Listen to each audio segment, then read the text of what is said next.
안녕하세요. 얼마 전까지도 주부였던 여자 사람입니다. 세상에 시댁에서 힘들었던 여자들이 참 많아서인지 시댁을 칭하는 말들이 많죠. 전 개인적으로 시월드란 말이 참 가슴에 와닿습니다. 제가 몸담았던 그 시월드는 상식을 벗어나는 일들만 가득하고 저라는 사람에게만 인권이 없는 것 같았거든요. 요즘 중국 무협 드라마를 보면 주인공이 여러 번의 생을 겪으며 고생하는 내용이 자주 나오더라고요.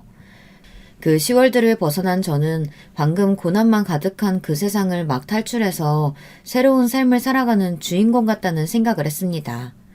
그 시월드에서 착취당하고 이용당하다가 버림받을 뻔했던 제 서글픈 이야기를 여러분들과 같이 공유하고 싶어 사연을 보냅니다.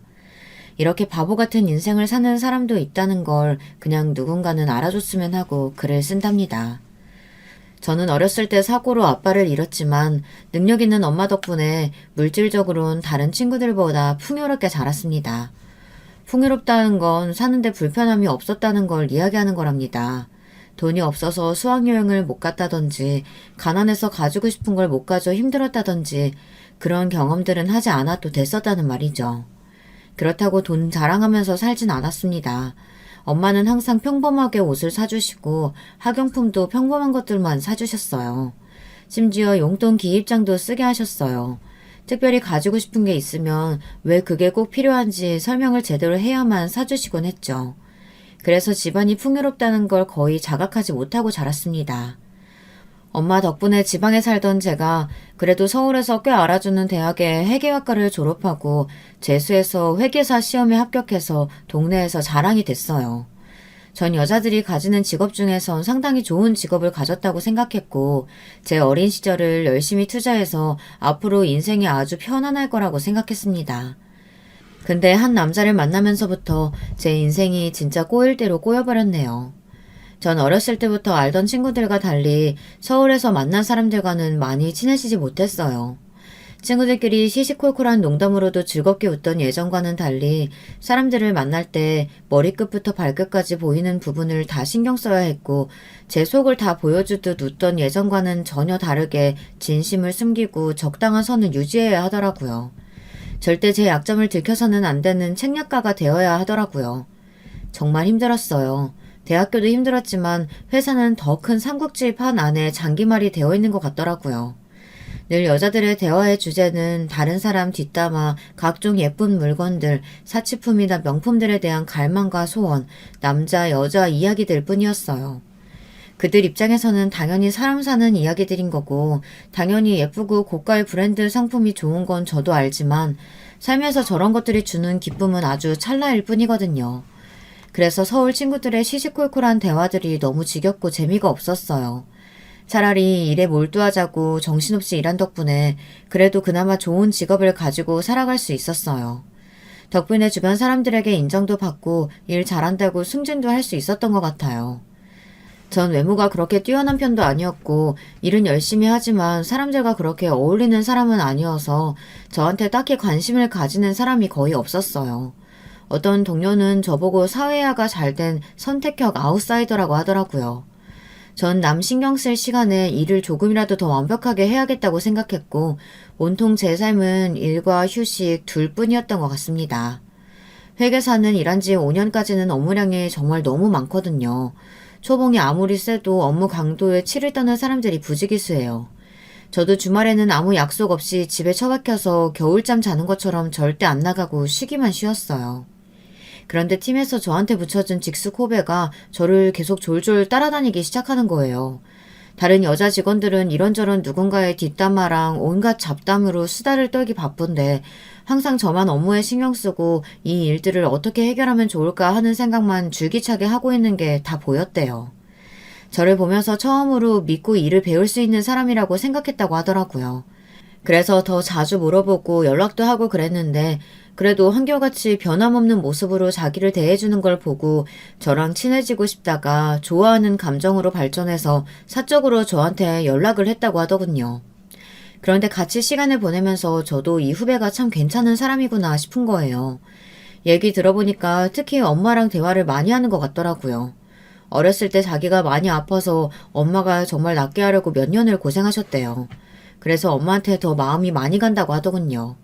참 효자라고 생각했는데 알고 보니 마마보이였지만요.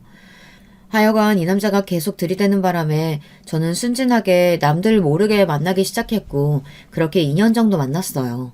전 그냥 아무 생각 없이 연애했는데 이 남자는 저랑 결혼을 결심했나 보더라고요. 남편은 저랑 결혼하고 싶어서 엄마에게도 계속 제 얘기를 했었다고 하더군요. 시어머니도 저랑 그냥 사귀기만 할 줄 알았는데 계속 저랑 결혼하고 싶다고 하니까 한번 만나보자고 하셨나 봐요. 전 남친처럼 편안한 분위기겠거니 생각하고 이럴 때처럼 단정하게 입고 어른들이 좋아하신다는 간식 같은 거를 사서 들고 나갔어요. 근데 생각보다 더 아주 인자하시고 고상하신 여성분이 앉아 계시더라고요. 입으신 옷이 말해주시는 것 같았어요. 내가 바로 강남 3호란다 이런 분위기였죠. 처음에는 제 옷차림이 너무 수수한가 하고 신경 쓰이기 시작하더라고요. 입사해서 월급 쓸 때도 별로 없어서 거의 차곡차곡 모았고 가끔 재미로 주식 투자도 좀 하는 게 다였어요. 그냥 잃어도 좋다 싶을 정도만 투자했죠. 그래도 초봉이 센 직업이어서 시어머니 될 분 앞에서 전 나름 당당했어요. 세상에, 근데 이 시어머니 될 분은 드라마에서나 나올 말들을 줄줄 읊으시더라고요. 아버지는 뭐 하시냐, 원래 우리 아들 부인은 스카이 나온 사람 아니면 생각해 본 적 없다느니 집에서 서울의 아파트랑 차를 혼수로 해올 수 있는지 물어보시더군요. 그 얘기들을 다 듣고 있자니 제가 무슨 드라마 주인공이 된 줄 알았어요. 저는 솔직하게 제가 돈 모아서 소박하게 결혼 시작하는 게 꿈이라고 하고 어머니께 경제적인 부담을 드리기 싫다고 얘기했거든요. 공기가 어색해지더라고요. 밥만 먹고 빨리 헤어졌어요. 남자친구도 빨리 돌려보냈죠. 제 눈치, 어머니 눈치 보느라 이미 말라 비틀어진 멸치 같았거든요. 저도 싫다고 하고 시어머니도 결혼을 반대했는데 결국 남자친구가 저 아니면 안 된다고 단식 투쟁을 하는 바람에 결국 남자친구와 결혼을 했어요. 전 저런 시어머니 밑에서 행복할 리가 없다고 생각했거든요. 지금 보면 제 촉이 맞았는데 더 강력하게 거부했어야 하는데 제가 너무 정에 약했고 우유부단했어요. 아들 때문에 지금 허락해 주시지만 나중에 저 혼수 안 해와서 서운하실 텐데 정말 괜찮으시겠어요? 난 한 입으로 두 말하는 사람 아니란다. 믿어보렴. 우리 재준이 잘 좀 부탁한다. 지금 병원에서 링거 맞고 있어. 가서 좀 봐주겠니? 네, 알겠습니다. 드디어 상견례 날이 됐는데 남친 어머니는 제가 아직 다 마음에 들진 않았지만 아들 성화에 정말 어색하게 웃고 계셨어요. 그 눈은 가만히 있고 입만 정말 어색하게 웃고 있는 그 얼굴 아시죠? 가끔 얼굴에 쥐가 나는지 볼을 문지르고 있는 게 보여 속으로 얼마나 웃었는지 몰라요. 저런 시어머니랑 결혼 생활을 잘 할 수 있을지 모르겠는데 남친이 지금처럼만 저를 사랑해주면 다 상관없겠다는 생각이 들었거든요. 어차피 서로 다 아는 형편에 조촐하게 식 치르고 주변 아는 지인만 불러서 식 올리는 걸로 하시죠. 한 번 하는 결혼인데 성대하게 해야죠. 외동딸이라 제대로 결혼시켜주고 싶어요. 그 형편에 그게 가당키나 할까요? 괜히 없으신데 무리하실 필요 없습니다. 우리도 그렇게 꽉 막힌 사람들도 아니고요. 괜히 빚내서 결혼하실 바에 저희 형편에 빚이라뇨. 저 혼자 애 키워도 부족함 없이 키우려고 열심히 돈 모았습니다. 그런 거 걱정 안 하셔도 됩니다, 사부인. 아이고, 애들 제대로 된 데서 결혼식 하려면 얼마나 많이 드는지 시골뿐이라 잘 모르시죠? 억소리 나는데 그래도 괜찮으시겠어요? 호텔 같은 데서 제대로 식 올리려면 정말 비싸다고요. 네, 잘 알고 있습니다. 제가 결혼식을 좋은 데서 못해서 그런지 딸한테는 제대로 하게 해주고 싶어서요. 저희 쪽에 대충 올 하객 추려보니 300명 정도 되는 것 같아요. 밥도 제대로 나오는 데서 했으면 좋겠습니다. 예아영아, 너희 어머니 혹시 허언증 있으신 건 아니지? 그 시골에서 주변 분들 300명까지 서울에 올라오시려면 다 난리 날 텐데 정말이세요? 서울 경기권에서 오는 사람들도 많고요. 지방은 결혼식 날짜 맞춰서 차 렌트하면 됩니다. 300명이 너무 많은 것 같으면 250명 정도로 줄여볼까요? 너무 줄이면 사람들이 섭섭해할 것 같아서요. 200명만 넘어도 차 렌트하는데 돈이 많이 들 텐데요. 그렇게까지 무리하지 않으셔도. 그리고 호텔 같은데 너무 시골 분들 오시는 것도 모양상 조금 그렇습니다. 그건 걱정 안 하셔도 됩니다, 사부인. 그리고 집 전세 시작한다고 하셨는데 전 딸 전세로 시작하게 안 하고 싶어요. 제가 집 알아볼 테니 돈은 반반 부담하면 어떨까 하는데요. 아니 엄마 그게 무슨 말이야. 그냥 형편대로 살면 되지. 나 굳이 좋은 데서 안 살아도. 집이 비싸니까 집은 반반 부담하고요. 차는 저희가 해올 테니 예물은 그대로 준비해 주셨으면 좋겠습니다. 시댁 식구들한테 보낼 예단도 제대로 준비할 테니 그렇게 하시고요. 아, 네, 그러죠. 그럼 뭐. 저는 너무 놀라서 테이블 밑으로 엄마 손을 얼마나 꼭 잡았는지 모르겠어요. 엄마는 그 여자 잘난 척하는 그 얼굴을 보니 부하가 치밀어서 그렇게 하셨다는데 저는 그날 밤 잠을 한숨도 못 잤어요. 엄마가 어쩌려고 저러시는 건지. 회사에 저희가 결혼한다고 청첩장을 돌렸는데 옆팀 강 과장님이 놀라서 저를 보러 오셨더라고요. 평소에 별 교류는 없었는데 늘 자주 우리 팀에 놀러오고 인사도 자주 해주시는 분이었거든요. 저랑 남친을 번갈아 보면서 사실이냐고 물으시더라고요. 맞다고 하니까 그랬구나. 축하해요. 하고 믿을 수 없다는 표정으로 가시더라고요.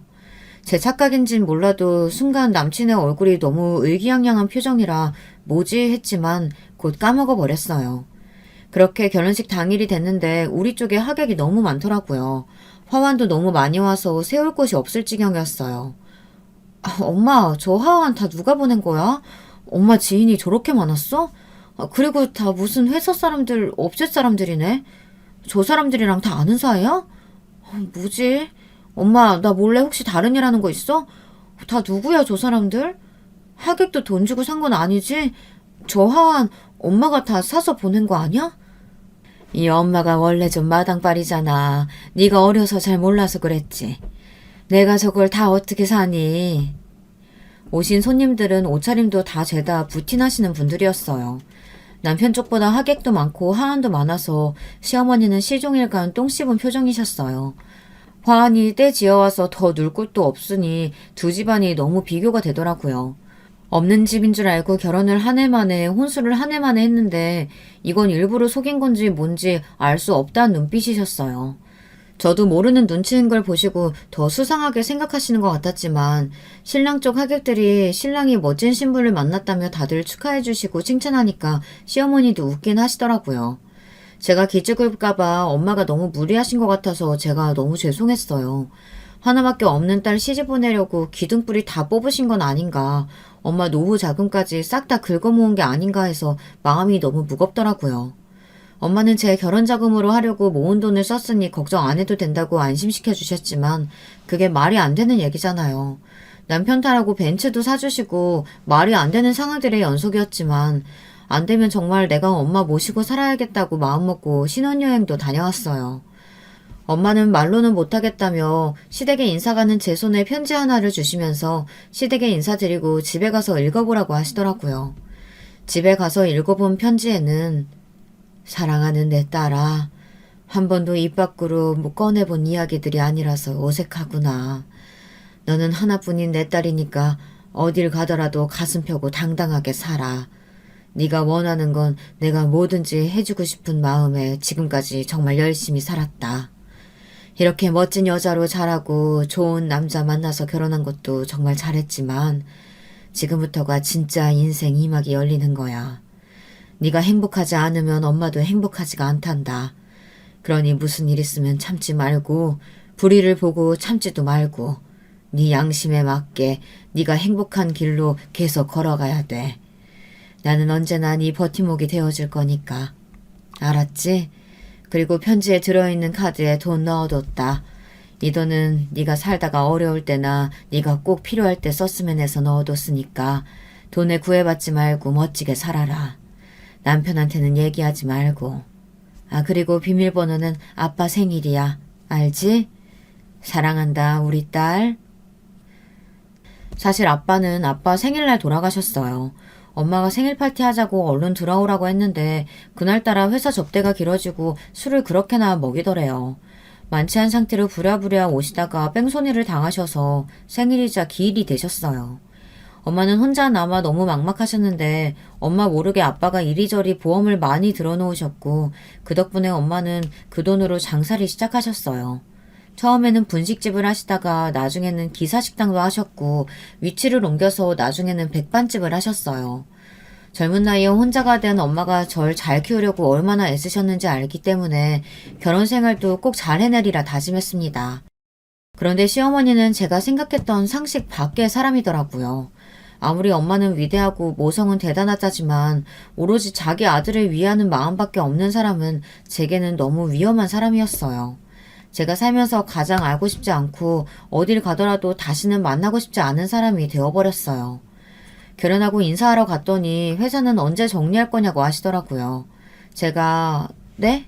하니까 왜 이렇게 말귀를 못 알아듣냐고 하시면서 우리 애보다 상사라면서 남편 앞길 막는 것도 아니고 남들 보기도 우스우니까 다른 데 취업을 하던지 아님 전업주부 하면서 임신 준비하는 것도 나쁘지 않을 것 같구나.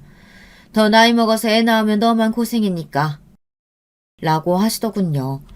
다른 집들은 다들 맞벌이해야 돈을 모을 수 있다고 경단녀들도 취업 경로를 다시 탐색하고 난리인데 갑자기 무슨 전업주부인가 싶었어요. 그리고 내가 남편보다 상사라서 다른 사람 보는 눈을 신경 써야 한다니 그 힘들게 공부해서 들어간 회사를 그만두기는 정말 싫더라고요. 물론 임신하면 좀 쉬어야 할 수도 있지만 대기업인데 복지도 잘 돼서 임신해서 애 낳고 다시 복직하는 동료들도 많거든요. 점점 어두워지는 제 표정을 보고 남편이 당분간 맞벌이 하기로 했다고 했지만 시어머니는 완강하시더라고요. 죄송합니다. 고민은 해보겠지만 지금 당장 회사를 그만두고 싶은 마음은 없어요. 만약 임신한다면 휴직을 고려하겠지만 그렇지 않은 이상은 당장 그만두고 싶지 않습니다. 어렵게 공부해서 자격증 따고 대기업에 취업까지 하기 정말 힘들었는데 좀 아닌 것 같아요, 어머니. 너는 벌써부터 어른 말씀이 말 같지 않니? 네 남편이 그럼 출근해서 너 부를 때 팀장님 이렇게 존대해야 한다는 거잖아. 이게 말이 되니? 집안 가장 체면 떨어지게. 일터에 나가서 남자 체면이 떨어지면 절대 안 되는 거야. 자신감 없는 남자가 무슨 힘을 내서 큰일을 하겠어? 안 그래? 남편 아끼는 마음에서 하시는 말씀인 건 알겠는데요. 만약에 어머니께서 딸이 있으시면 이제 시집 왔으니 회사 나가지 말라고 하는 시어머니 말 잘 들으라고 딸한테 회사 당장 그만두라고 하실 건가요? 아, 됐고. 나는 딸도 없을 뿐더러 너 어른 말에 그렇게 말대꾸하라고 누가 가르치든. 그리고 우리 아들같이 찬란 아들 얻을 때에는 이 정도 각오는 했어야 하지 않니?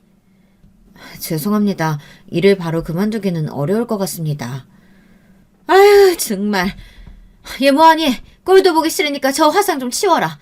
아유, 속상해 진짜. 만만찮은 분이라는 건 알았지만 신행 마치고 돌아오자마자 현실이라는 시궁창으로 이렇게 떨어질 줄은 몰랐어요. 이런 시대착오적인 발상은 어디서부터 나오는 걸까요? 당장이라도 결혼을 무르고 싶은 마음이었습니다. 게다가 남편은 어머니가 저렇게 얘기하는데 한마디도 거들어주지 않더라고요. 결국 한통속이었던 걸까요? 전 에라 모르겠다 하고 더 뻔뻔하게 나가기로 했습니다. 아마 제가 일을 그만두고 집안일을 하고 있으면 불쌍한 우리 아들이 죽어라 벌어온 돈으로 저만 호의호식하고 놀고 먹는다며 구박하실 분 같았어요. 그게 겁이 나서라도 절대 일은 그만두지 않으려고 했어요. 저를 볼 때마다 일 그만두라고 하셨지만 저는 한결같이 죄송합니다만 말하고 다녔죠. 언젠가는 포기하시겠지 하고요. 당신도 내가 일 그만두길 바래? 내가 상사라서 자존심 상하냐고. 아예 아니라고는 말 못하겠어. 회사에서 팀장님이라고 부를 때마다 좀 그렇긴 하지. 주위 시선도 좀 신경 쓰이고.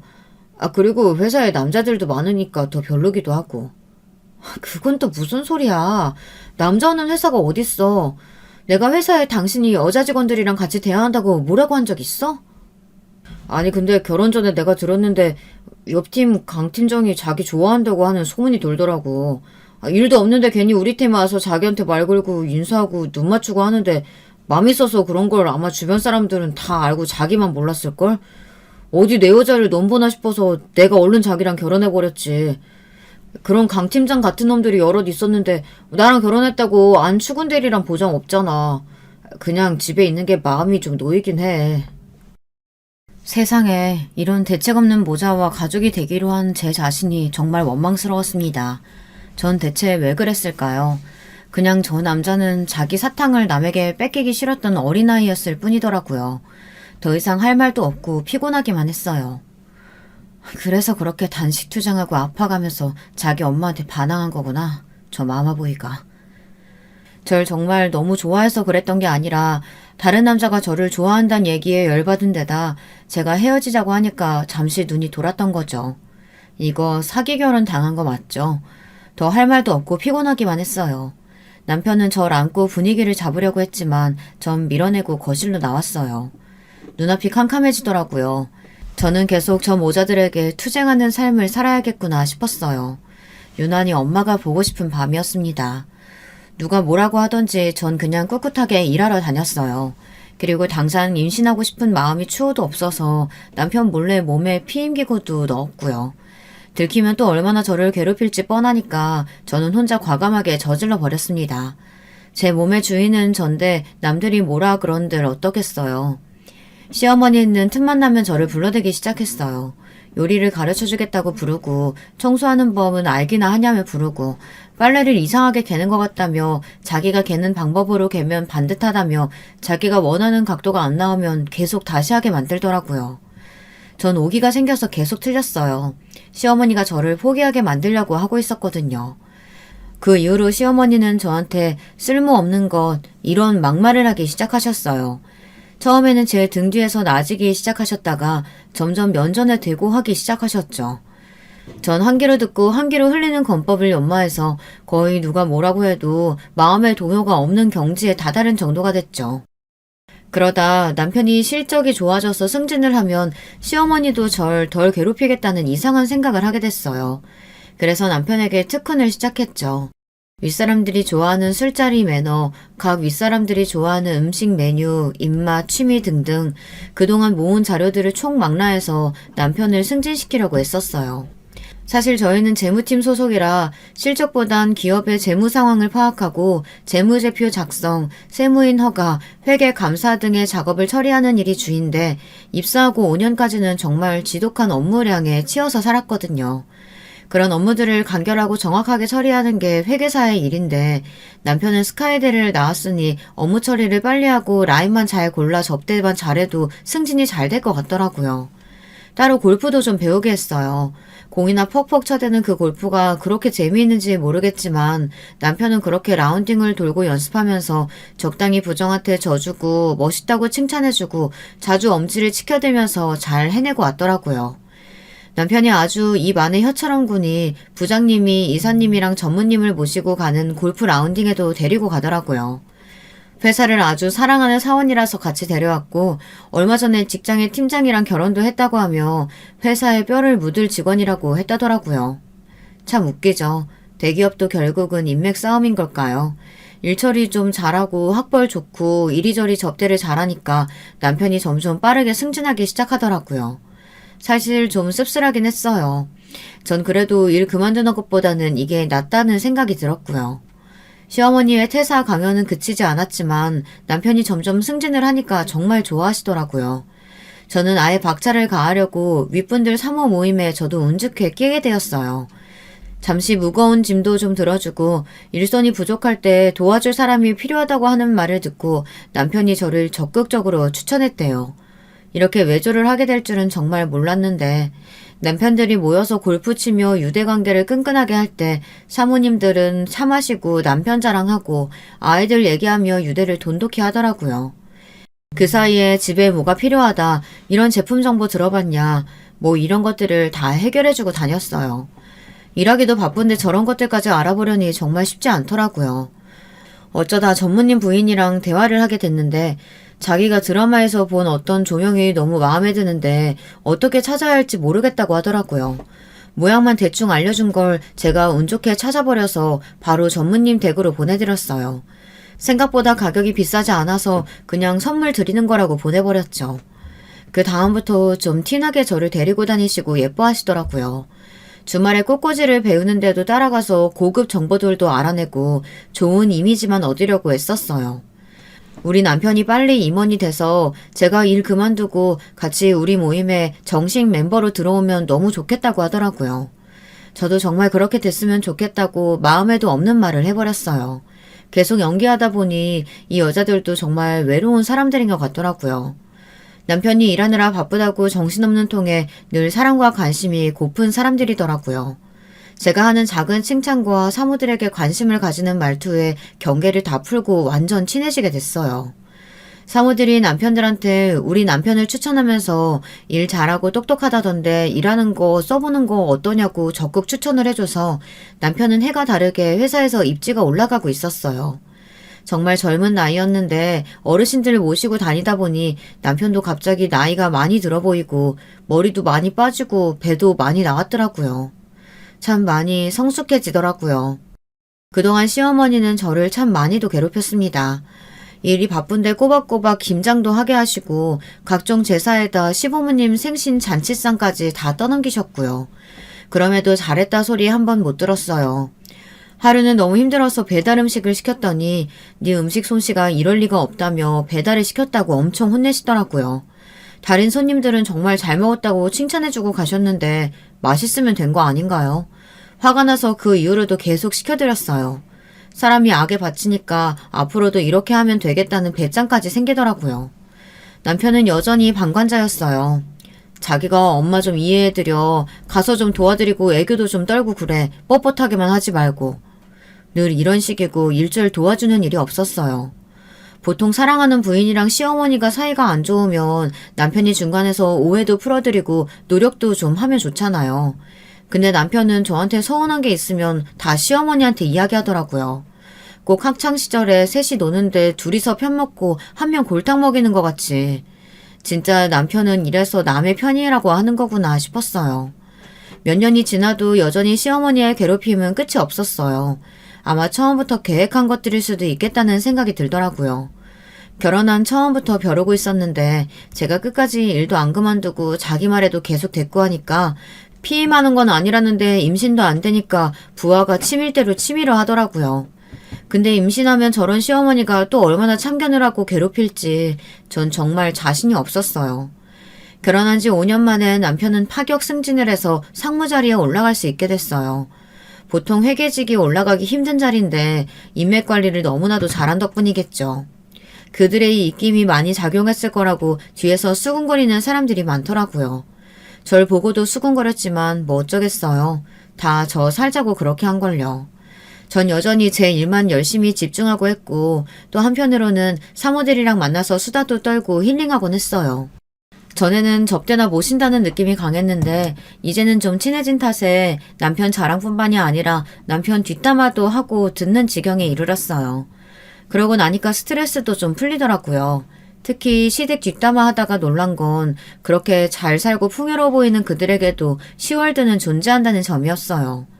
이사직으로 승진한 남편은 자기가 잘나서 그런 줄 착각하고 있었어요. 저러면 오래 못 갈 텐데 하는 걱정이 될 정도로 접대와 아부에 더 열을 올리는 것 같더라고요.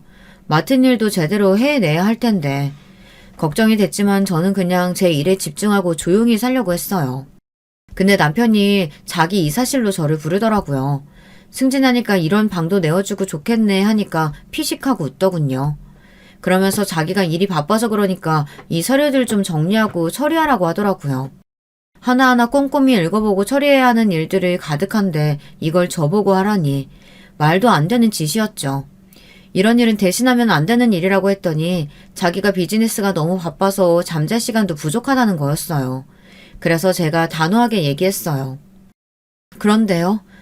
저도 지금 제 할 일들이 밀려 있습니다. 제 업무 처리도 바쁜데 시어머니가 자주 부당한 가사노동도 시키시고 남편 외조하느라 사모 모임에도 나가야 해서 시간이 전혀 없습니다. 그럼 나가보겠습니다. 아니 정말 이러기야? 내가 힘들다잖아. 나 정말 힘들어 죽겠다고. 많이 힘드시면 병원 가서 링거 맞으시고 다시 일하시죠. 건강은 챙기셔야 하니까요. 접대를 잘하는 것도 좋지만 이제 이사까지 되셨는데 본인 할 일은 해가면서 입맛 관리를 해야 인정도 받고 자리 보전하실 수 있는 거예요. 제가 도와드렸던 건 임원직 맡으시는 것까지였어요. 아직도 제가 왜 그렇게 외주를 열심히 하는지 파악을 잘 못하고 계신 것 같네요. 전 이만 나가보겠습니다, 상무님.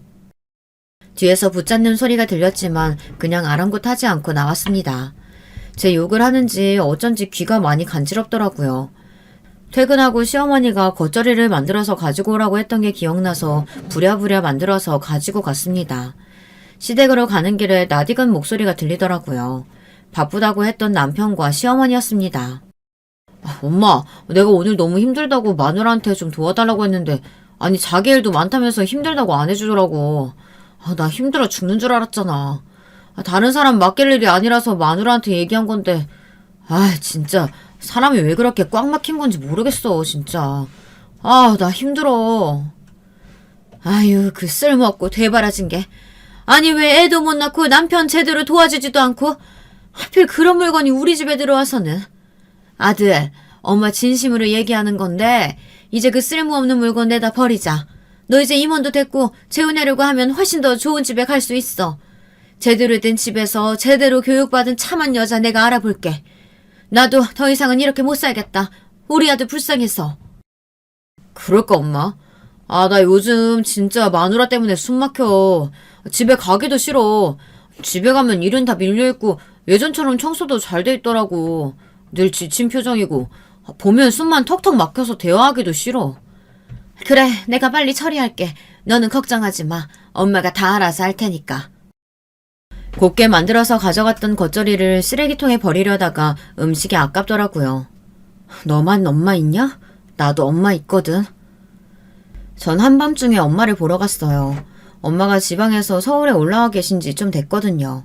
엄마는 반갑게 절 맞아주셨어요. 다와온 겉절이 맛을 보시더니 너무 맛있다고 너는 참 못하는 게 없다고 칭찬을 하시더라고요. 그 소리를 들으니까 갑자기 눈물이 나서 엄마 앞에서 한참을 펑펑 울었어요. 말없이 달래주시면서 조용히 물어보시더라고요. 그놈 때문이냐? 엄마, 그러니까 글쎄. 전 지금까지 있었던 얘기들을 쫙 다 엄마한테 얘기했어요.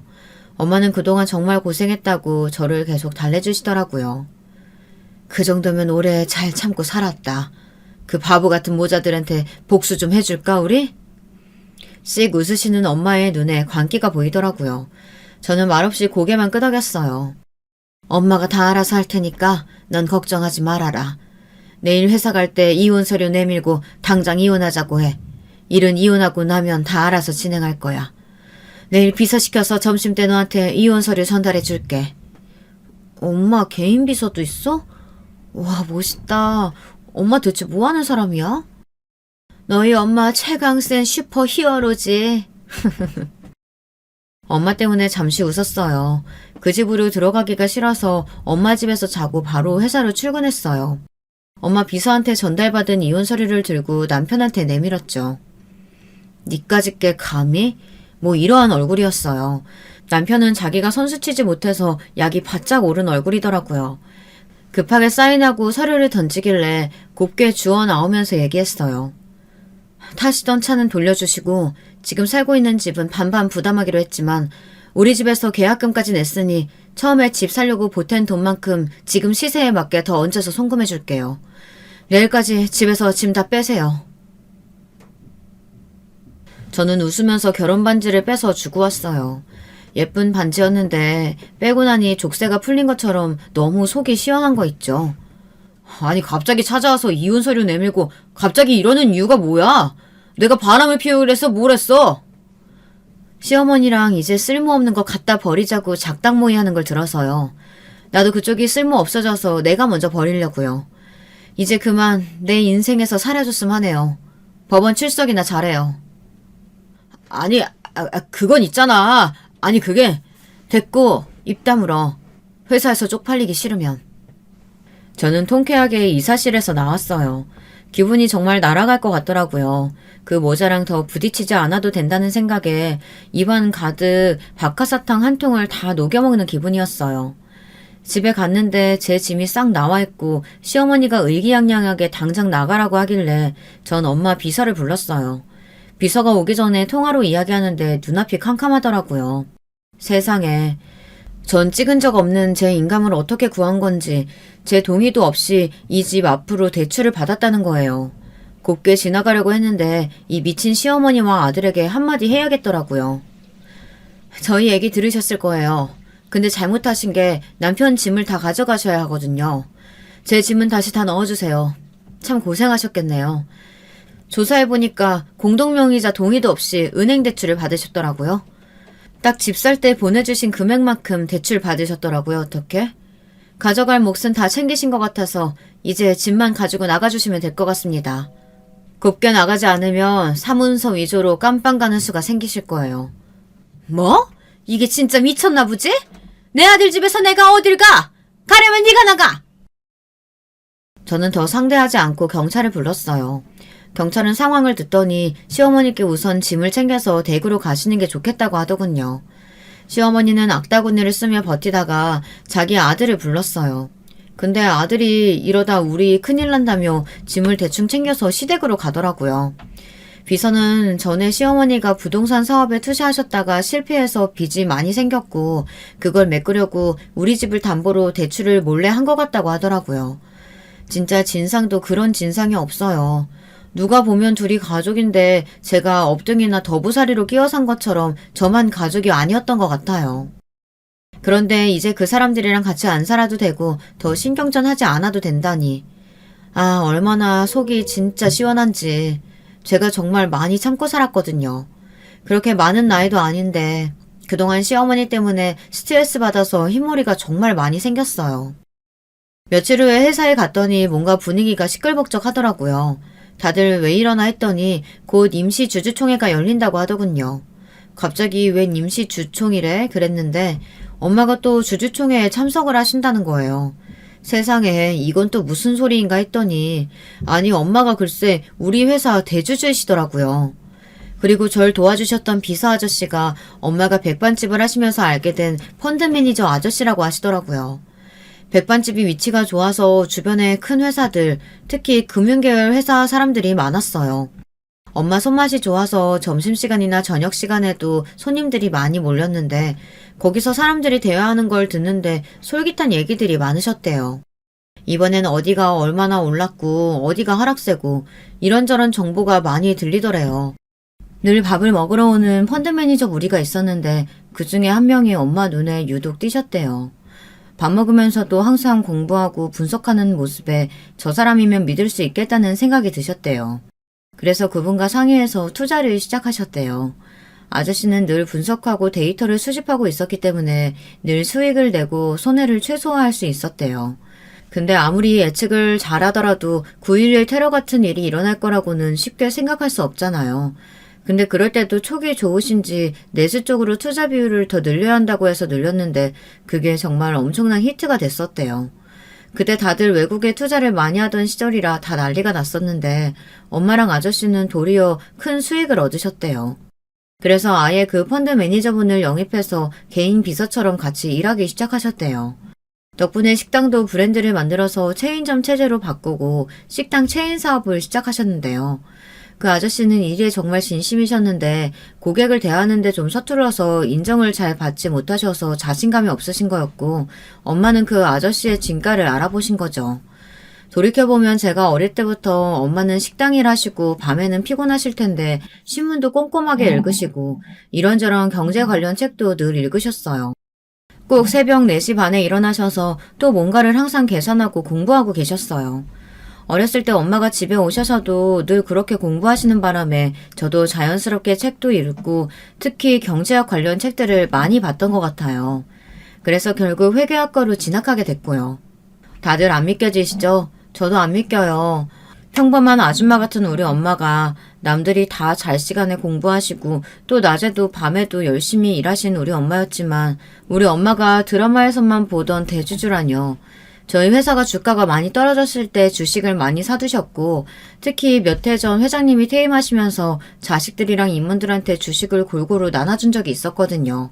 그때 엄마가 대주주 반열에 들어가셨다고 해요.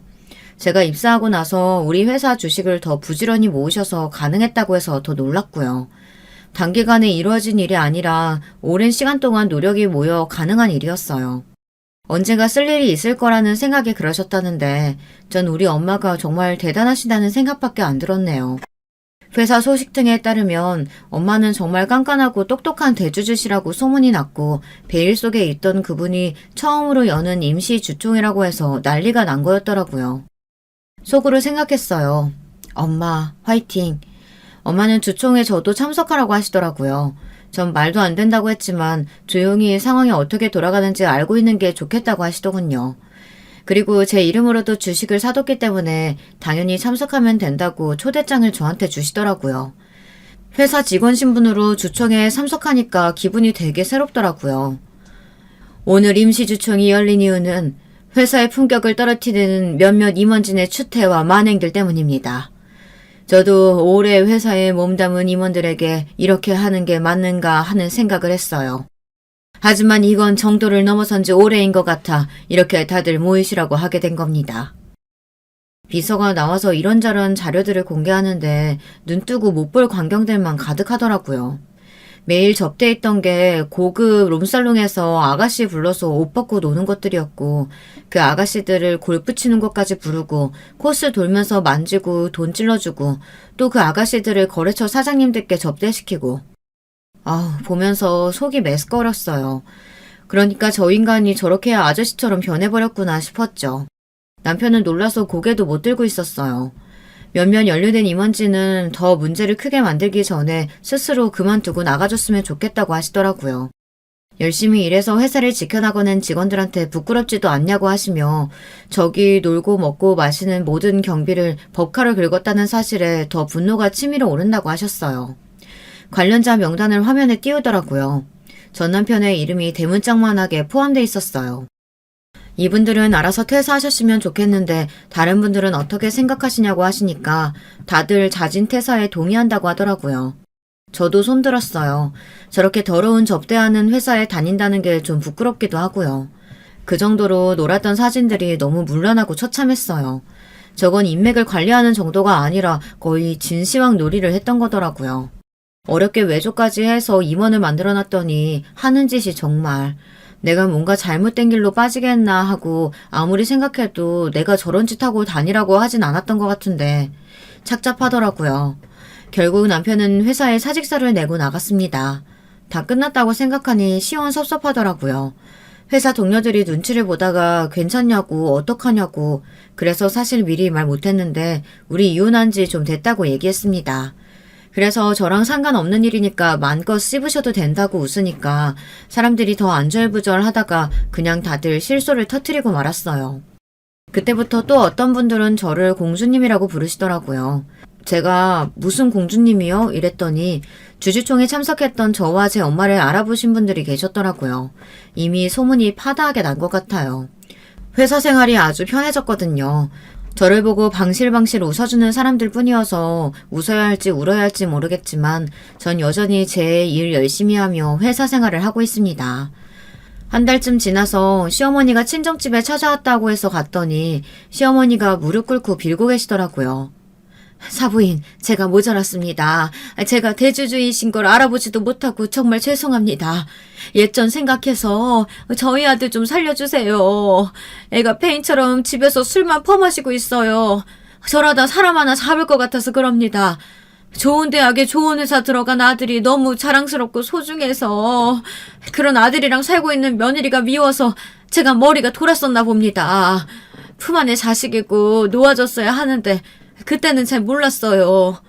이제 와서 후회한다고 한들 늦었단 거 알지만 자존심 다 내려놓고 이렇게 와서 핍니다. 아들이 다시 복직할 수 있도록 도와주세요. 내 자식 소중하면 남의 자식도 소중한 법입니다. 내 딸이랑 결혼하겠다고 난리를 친 아드님이 고마워서 벤츠도 사주고 편하게 살라고 집도 크게 투자해서 얻어줬는데 은혜를 원수로 갚으셨네요. 인과응보라고 하죠. 돌아가세요. 더 볼 일 없을 겁니다. 그리고 아들은 자기가 치른 죄값 자기 스스로 치르고 있는 거니까 어머니 정성으로 잘 회생시키세요. 자기가 저지른 잘못을 스스로 반성하고 고치고 일어서지 않는 한 아들에게 앞으로 발전은 없을 겁니다. 좀 고민하고 힘들어한다고 죽지 않아요. 죽을 것 같으면 어머니가 말리셔야죠. 제가 해드릴 일은 더 없을 것 같습니다. 돌아가세요. 힘없이 돌아가는 시어머니 뒷모습이 안타까웠지만 다 자기가 한 대로 받는 걸 어쩌겠어요. 전 앞으로 어떻게 살아야 할지 고민도 많이 해보고 다시 경제와 관련된 책도 읽고 있어요. 주주총회 때 엄마 모습이 너무 멋지더라고요. 기업의 재무팀에 있으면서 돈이 어떻게 움직이고 굴러가는지 잘 파악하게 됐으니 더 큰 돈의 흐름도 알고 있으면 좋겠다는 생각이 들더라고요. 엄마한테 노하우도 좀 전수받으려고 합니다. 세상은 급변하고 저도 그 급변하는 시대에 살면서 뒤처지지 않고 열정 넘치게 살아가 보려고 해요. 잠시 인연이 아닌 남자를 만나 정체됐지만 세상엔 여자가 꼭 주부로 살아야 하는 법만 있는 건 아니니까요. 그래도 좋은 남자 만나면 자식은 낳고 싶다는 생각도 이제 드네요. 어쩌면 전 남편이랑 살면서 피임했던 게 제 인생의 신의 한 수였던 것 같기도 하고요. 정말 사랑하는 사람, 함께하면 더 행복할 사람과의 아이를 가지고 싶어요. 구구절절 이렇게 긴 사연 들어주셔서 정말 감사합니다. 사람들이 살아가는 모습에는 여러 가지가 있잖아요. 제 인생은 그렇게 재미있는 인생도 아니었어요. 전 무뚝뚝한 사람이지만 그래서 더 큰 기복 없이 살아갈 수 있었던 것 같기도 해요. 감정에 치우쳐서 살다 보면 제 중심이 사라지는 듯한 느낌이라 늘 소신을 가지고 열심히 살아가려고 합니다. 앞에 말했던 것처럼 그런 남자에게 속아서 결혼하고 많이 참고 살았지만 이제부턴 한번 크게 아팠으니 더 잘 살아갈 수 있다고 마음먹고 더 힘차게 살아가려고 해요. 그리고 웃긴 건 제 사모님 인맥들은 여전히 살아남아서 자주 모임을 가지는데요. 이제는 접대가 아니라 사회에서 만난 좋은 언니들이랑 친목 도모하는 느낌으로 만나고 있어요. 같이 대화하고 취미생활 공유하고 좋은 차나 좋은 고기나 해산물 있으면 서로 나누고 또 맛집도 가고요. 높으신 분들과 어울려서 거문해지거나 하는 건 전혀 없고 세상 사람 사는 거 다 똑같구나 하면서 살아가는 공부를 하는 중이랍니다. 전 남편 뒷바라지 하다가 덕분에 멋진 사회 친구들을 얻었네요. 인맥은 이렇게 넓혀가는 건데 전 남편은 아마 그걸 몰랐던 것 같네요. 여러분들의 하루에도 좋은 사람들만 가득가득하길 바라봅니다. 다들 행복하세요.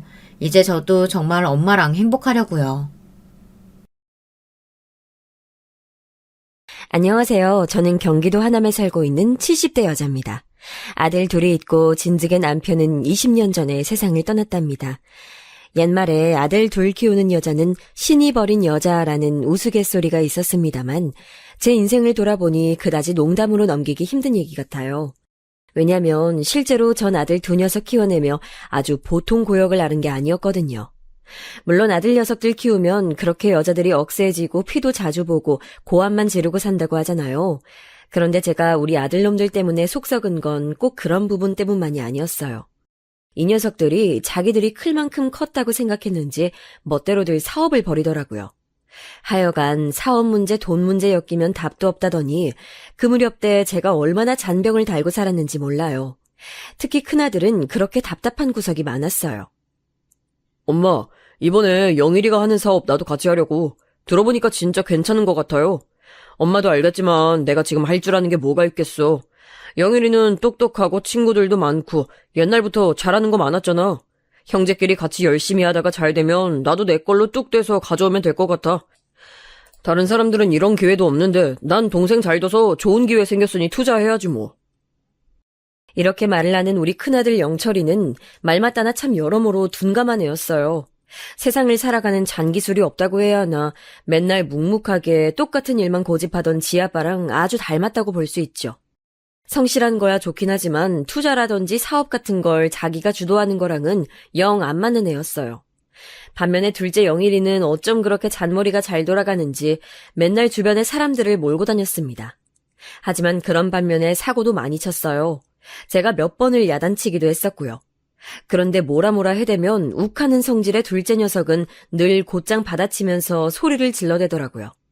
막내랍시고 아주 오냐오냐 키웠고 얼굴은 저를 제일 많이 닮아서 예뻐했더니 버릇이 보통 없는 게 아니었어요. 아이, 엄마가 뭘 한다고 그래. 이제 시대가 바뀐다니까. 책상 앞에서 머리 박고 공부나 해서 남들 다 가는 회사 다녀서 뭘 하냐고. 아이, 평생 그렇게 회사 위에 목숨 바쳐서 사는 인간들이 회사한테 대접받는 거 봤어? 아버지 봐봐. 때 되면 다 저렇게 정리당하고 갈아치워지는 거야. 자기 힘으로 자기 기술로 사업을 해야지. 아이, 남자가 돼서 큰 돈 벌려면 사업 말곤 답이 없어, 엄마. 아닌 게 아니라 우리 남편은 열심히 다니던 직장에서 해고를 당했고 그때 충격으로 이런저런 일들을 벌였어요. 돈이 풍족한 것도 아니고 여유도 없었는데 어쩜 그렇게 사업한다고 겁없이 뛰어들었는지 몰라요. 치킨집을 했다가 문방구를 했다가 하는 와중에도 남들이 그렇게 말리고 안 된다는 타이밍과 업종만 골라서 하더라고요. 그러니 제 고생이 얼마나 심했겠어요. 남편이 자리를 못 잡고 있는데 아들 두 녀석은 날이 갈수록 몸이 커가고 하고 싶은 것들은 많아지고 식비 대고 학원비 대고 하느라 저만 눈이 빠지도록 시장에서 일하고 억척스러워졌어요. 말로는 아들 녀석 둘 다 저만 보면 그렇게 짠하다 눈물이 난다고 하는데 글쎄요, 저는 그냥 얌전히들 좀 살아줬으면 좋겠는데 말이에요. 특히나 둘째 영일이가 그렇게 감정적이고 눈물이 많았어요. 엄마, 난 엄마 생각만 하면 그렇게 눈물이 나. 아니, 얼마 전에 무슨 노래 가사를 듣는데, 아니, 글쎄 어머니가 짜장면이 싫다고 하셨어. 이런 가사가 있더라. 그거 보면 영락없는 우리 엄마 얘기 맞다니까. 엄마 맨날 좋은 거 준다고 나랑 아버지랑 형만 주고, 엄마는 그거 싫어한다면서 안 먹잖아. 아니, 고등어도 맨날 머리만 먹고, 짜장면 시켜도 엄마는 짬뽕 국물 남은 거에 밥이나 말아 먹고, 아유, 나 진짜 엄마 아주 호강하게 애드릴 거야. 아니, 그게 내 인생 목표야, 엄마. 이렇게 말하면서 눈물을 글썽이는데 아주 이 말을 듣는 그 순간 몇 초 정도는 저도 눈물이 그렁그렁했어요. 실제로 제 삶이 저랬거든요. 시장에서 장사를 하다가 마트로 옮겨가고 거기서 일 잘한다고 매니저도 하고 나중에 조그맣게 투자도 받고 해서 음식점도 열고 했어요. 하지만 철저히 남편과는 분류해서 제 힘으로 혼자 일어섰답니다. 남편이 하고 있는 일들을 보면 둘이 같이 하는 순간 망할 것 같더라고요. 둘 다 망할 수는 없으니 아무리 없는 형편이라도 남편은 남편대로 저는 저대로 경제활동을 해야 할 것 같았어요. 그런 와중에 그리 아끼고 힘들게 살았고 좋은 것들은 모두 저 빼고 가족들만 줬어요. 그걸 둘째 영일이가 기억하고 저렇게 애틋해하니 저도 찡했죠. 하지만 그걸 알았다면 제 엄마가 이런저런 신경 안 쓰게 살아줘야 하는 거 아닌가요? 둘째 녀석은 가만히 있지 않고 꼭 사고를 쳤어요. 얘는 고등학교 때에도 같은 반 친구를 때려가지고 학교 전학을 한번 간 적이 있었어요. 가까스로 졸업시키고 대학도 보내놨는데 어른이 됐다고 생각한 건지 툭 하면 술 먹고 어디서 시비가 붙어오는 거예요. 야망이 커서 그런지 조금만 누가 자기를 흉보거나 기를 죽이는 듯한 발언을 하면 못 참더라고요. 아이, 진짜 엄마, 걘 맞을만 했어. 아니, 내가 이런저런 사업한다고 했더니 비웃잖아, 집까짓게. 내가 사업 크게 해서 우리 엄마 호강시켜준다고 했더니 폭이나 그런 아이템으로 돈이 벌리겠냐고 아주 속을 박박 긁더라고. 아우, 걔는 더 때렸어야 돼.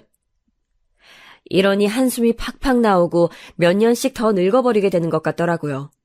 호강은커녕 엄마가 사람들 쫓아다니며 허리가 부러지도록 굽혀가며 사과를 하고 다니는데 도통 철들 기미가 안 보이는 거예요. 그나마 매를 맞아야 정신을 차리는 건지 군대가 있던 동안에는 집안이 아주 조용했어요. 저도 그땐 그러면 안 되는데 시커먼 아들 두 녀석들한테 치이는 압박으로부터 해방감을 조금 느꼈답니다. 그러고 하나둘씩 제대를 하더니 둘째 녀석은 사업병을 버리지 못했고요.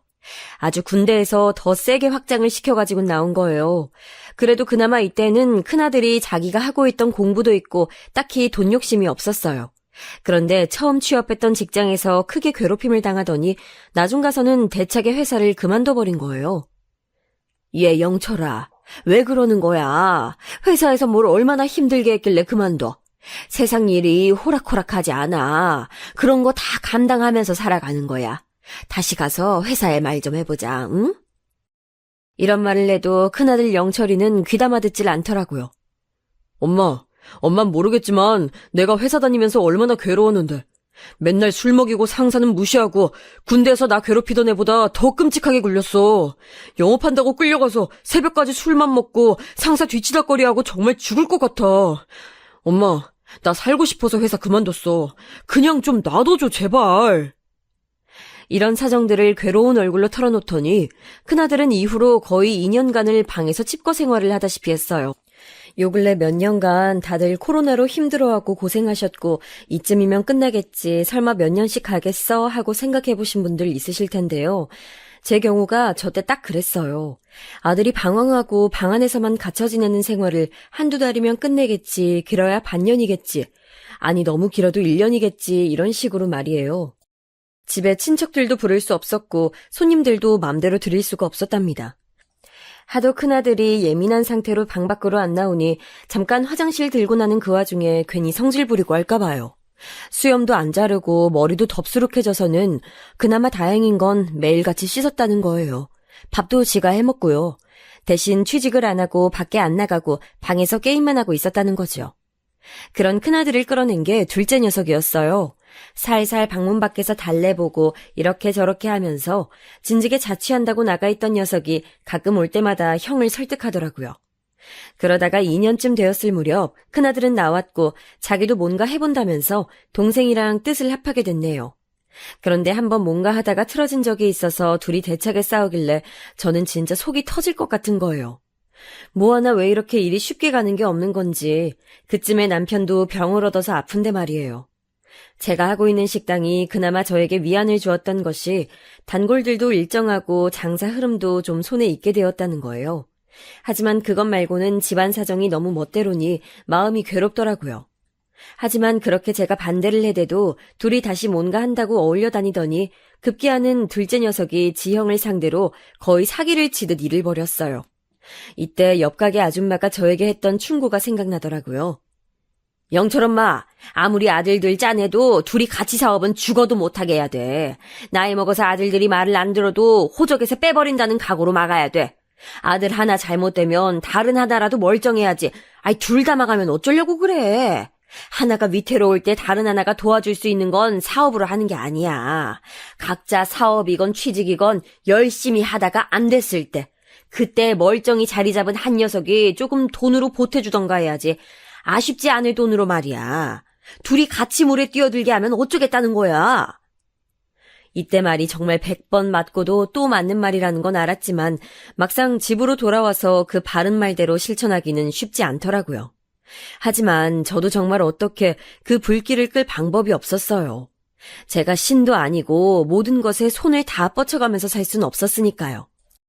그런 와중에 둘째 녀석이 자금을 융통한답시고 제 형 이름으로 금전적인 사고를 쳐버렸고 큰아들은 본인 수중에 갖고 있던 돈 얼마만 남긴 채 졸지에 신용불량자가 돼버리고 말았어요. 아들은 저에게 전화가 와서 온갖 저주 섞인 말들을 퍼붓더니 신용불량이라도 회생하도록 도와준다는 제 말을 듣지도 않더라고요. 엄마, 나 진짜 세상이 진저리가 난다. 영일이 그놈 진짜 2번 다시 안 볼 거야. 엄마 돈? 엄마가 무슨 돈이 있어? 뭘 할 수 있는데? 큰아들은 엄청나게 상심이 큰 상태로 얼마간 방황을 하다가 결국엔 자기 살 길 찾겠다면서 집을 나갔어요. 영철아, 그러지 마라, 어? 엄마가 어떻게든 방법 찾아볼게. 대책도 없이 그냥 나가면 어떡해. 그리고 당분간 영일이 꼴도 보기 싫겠지만 얘기는 잘 끝내놓고 나가야지. 조금만 진정 좀 해보자, 어? 아이, 됐어요, 엄마. 나 지금 걔 보면 사고 칠 것 같아. 그냥 이렇게 나가게 놔둬달라고요. 내가 알아서 연락할 테니까 그냥 좀 두세요, 제발. 그렇게 큰아들은 자취를 감춰버렸고 둘째 영일이 녀석은 자기도 눈치가 보이긴 하는지 조용하더군요. 제가 전화하자마자 이미 분위기를 눈치채고서는 바짝 엎드리는데 진짜 자식 문제는 알다가도 모르겠어요. 크게 사고는 치지 않았지만 나에게 마음을 열지 않고 늘 멀리 거리를 두는 큰아들과 사고치고 내 피를 마르게 하지만 늘 찰싹 붙어있는 둘째 아들. 저는 이 두 아이를 다루는 방법을 도통 잘 모르겠더라고요. 그러던 와중에 남편의 병은 깊어지면서 얼마 안 돼서 우리 곁을 떠났고요. 그때는 큰아들이 잠깐 다녀가긴 했어요. 하지만 그뿐이었고 어지간히 상처가 깊었는지 자기 동생 얼굴도 쳐다보지 않으려고 하더군요. 둘째 영일이는 어떻게든 형한테 엉기고 어쩌고 하면서 풀어보려는 눈치였지만 큰아들은 조금도 곁을 주지 않고 사라져버렸어요. 그러던 차에 저나 아들 둘이나 나이를 먹어가고 세월을 속절없이 흘려보내던 중 갑작스레 둘째 영일이가 결혼 얘기를 꺼내는 겁니다. 엄마, 나 결혼하려고 해요. 근데 색시가 좀 어려요. 나보다 12살 어려. 저기 삼촌네 막내딸 영미랑 나이가 똑같아요. 그래도 뭐 어린 색시 데리고 오면 좋은 거 아니야? 엄만 얼른 손주 보고 싶어 하잖아요. 영일이는 갑자기 어린 신부감을 데려와서는 저한테 인사를 시켰어요. 띠동갑이라고 하더니 딱 봐도 앳되고 아주 예쁜 아가씨더라고요. 눈도 크고 마치 옛날 배우 누군가를 닮은 듯한 하여간 아주 탤런트처럼 예쁜 사람이었어요. 그런 아가씨가 우리 영일이를 그렇게 따라다녀서는 결혼하고 싶어 한다니까 신기하지 뭐예요. 저기, 부모님은 뭐 하시는 분이에요? 어쩌다가 우리 영일이를 만나게 된 거예요? 이렇게 평범한 질문들을 슬쩍 했는데 나중에 자초지종을 다 들어보니까 사정이 있더라고요. 아, 저도 이제 어머니라고 불러도 될까요? 사실 제가 엄마가 안 계셔요. 어릴 때 돌아가시고 아빠랑 고모들 손에 자랐어요. 그리고 영일이 오빠는 회사 과장님 소개로 만났어요. 얘기를 들어보니 아들 녀석 친구가 이 아가씨 회사 과장이었나 봐요. 거길 오가던 중에 소개를 받게 됐고 어찌어찌 눈이 맞아서 교제를 했었나 보더군요. 근데 엄마가 안 계셔서 그런지 꽤 힘들게 자랐던 것 같더라고요. 결혼할 때 준비하는 내용을 들어보니 혼수는 거의 안 해오고 우리 아들이 거의 다 보태다시피 하는 것 같았어요. 엄마, 수진이 걔 집 사정이 안 좋아.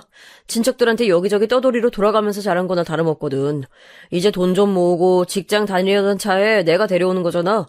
그래서 내가 책임지는 게 맞을 것 같아. 아들은 그렇게 말하는데 웬만한 건 자기가 다 부담하려는 추세더라고요. 이 와중에 제가 결혼식 문제로 큰아들을 불렀는데 끝내 오지 않겠다고 하더군요. 엄마, 난 영일이 생각만 하면 피가 끓어올라. 내 돈도 아직 다 안 갚아놓고 그거 찌끄레기 남겨놨다고 지금 당당하게 지는 장가 간다고? 나 지금 되게 힘들게 살아, 엄마. 뭐 엄마가 자세히 알 건 없지만 아무튼 나한테 그 자식 멀쩡히 산다는 얘기 좀 하지 마.